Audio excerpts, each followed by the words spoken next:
پیارے دوستو، آج ہم آپ کو ایک غلام کی بیوی اور ایک بادشاہ کا واقعہ سنائیں گے۔ بادشاہ کو غلام کی بیوی پسند آ گئی تو اس نے غلام کی بیوی کے ساتھ کیا کیا، چلیے آپ کو بتاتے ہیں۔ اگر آپ نے اس ویڈیو کو لائک نہیں کیا ہے تو اس کو لائک ضرور کریں۔ تو چلیے شروعات کرتے ہیں۔ ایک مرتبہ ایک بادشاہ اپنے محل کی چھت پر ٹہلنے کے لیے چلا گیا۔ اتنے میں اس کی نظر محل کے قریب ایک گھر کی چھت پر پڑی جس پر ایک حسین عورت کپڑے سکھا رہی تھی۔ بادشاہ نے اپنی باندی کو بلا کر پوچھا کہ یہ کس کی بیوی ہے؟ باندی نے کہا کہ یہ آپ کے غلام فیروز کی بیوی ہے۔ بادشاہ نیچے اترا اور اس نے فیروز کو بلایا۔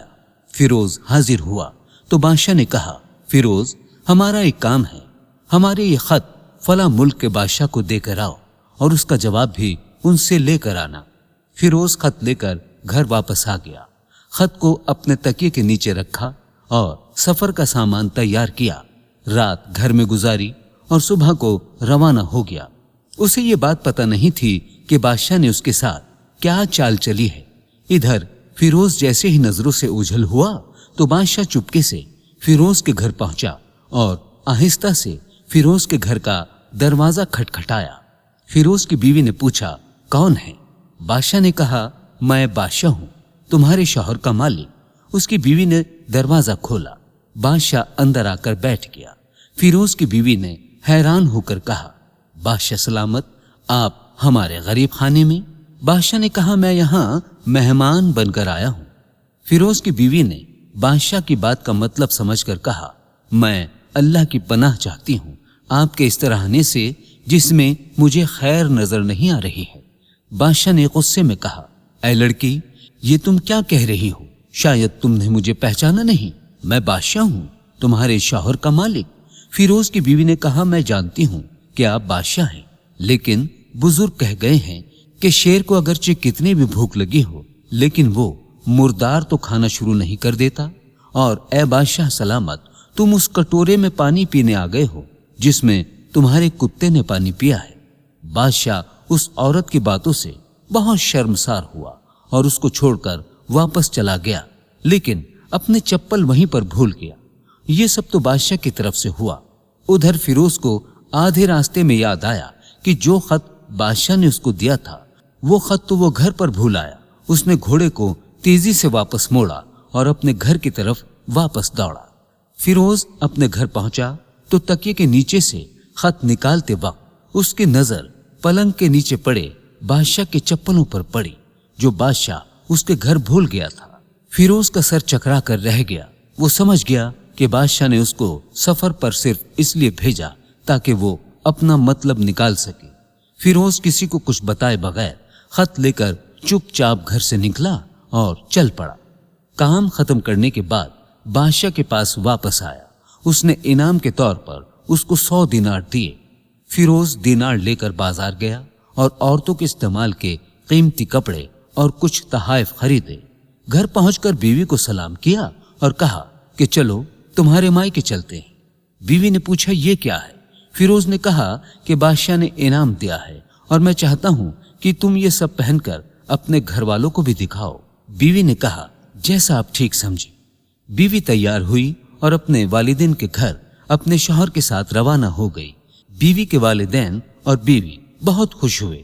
فیروز اپنی بیوی کو چھوڑ کر واپس آ گیا اور 1 مہینہ گزرنے کے باوجود نہ بیوی کا حال پوچھا اور نہ اس کو واپس لایا۔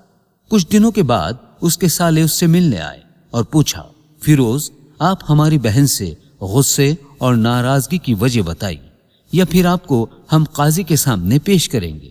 فیروز نے کہا، اگر تم چاہو تو مجھے قاضی کے سامنے پیش کر سکتے ہو، لیکن میرے ذمے اس کا کوئی ایسا حق باقی نہیں جو میں نے ادا نہ کیا ہو۔ وہ لوگ اپنا کیس لے کر قاضی کے پاس پہنچ گئے۔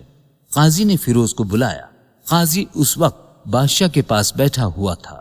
لڑکی کے بھائیوں نے کہا، قاضی صاحب، ہم نے ایک ہرا بھرا باغ اور ایک میٹھے پانی کا کنواں اس آدمی کے حوالے کیا تھا۔ اس آدمی نے ہمارا باغ اجاڑ دیا، سارے پھل کھا لیے، درخت کاٹ دیے اور کنویں کو خراب کر کے بند کر دیا۔ قاضی فیروز کی طرف متوجہ ہوا اور پوچھا، ہاں تو لڑکے، تم کیا کہتے ہو؟ فیروز نے کہا، قاضی صاحب، جو باغ مجھے دیا گیا تھا وہ اس سے بہتر حالت میں میں نے ان کو واپس کر دیا ہے۔ قاضی نے پوچھا کیا اس نے باغ تمہارے حوالے ویسا ہی کیا جیسے پہلے تھا؟ انہوں نے کہا جی قاضی صاحب، اسی حالت میں واپس کیا ہے، لیکن ہم اس سے باغ واپس کرنے کی وجہ پوچھنا چاہتے ہیں۔ قاضی نے کہا ہاں فیروز، تم کیا کہنا چاہتے ہو؟ تم نے باغ کیوں واپس کیا ہے؟ فیروز نے کہا قاضی صاحب، میں نے باغ کسی نفرت کی وجہ سے نہیں چھوڑا، بلکہ اس لیے چھوڑا کہ ایک دن میں باغ میں آیا تو میں نے شیر کے پنجوں کے نشان دیکھے تو مجھے خوف ہوا کہ شیر مجھے کھا جائے گا، اس لیے شیر کی وجہ سے میں نے باغ میں جانا بند کر دیا۔ بادشاہ جو ٹیک لگائے یہ سب کچھ سن رہا تھا، وہ اٹھ کر بیٹھ گیا اور کہا فیروز، اپنے باغ کی طرف مطمئن ہو کر واپس پلٹ جاؤ۔ اس میں کوئی شک نہیں کہ شیر تمہارے باغ میں آیا تھا، لیکن وہاں نہ تو وہ کوئی اثر چھوڑ سکا اور نہ کوئی پتا توڑ سکا اور نہ ہی کوئی پھل کھا سکا۔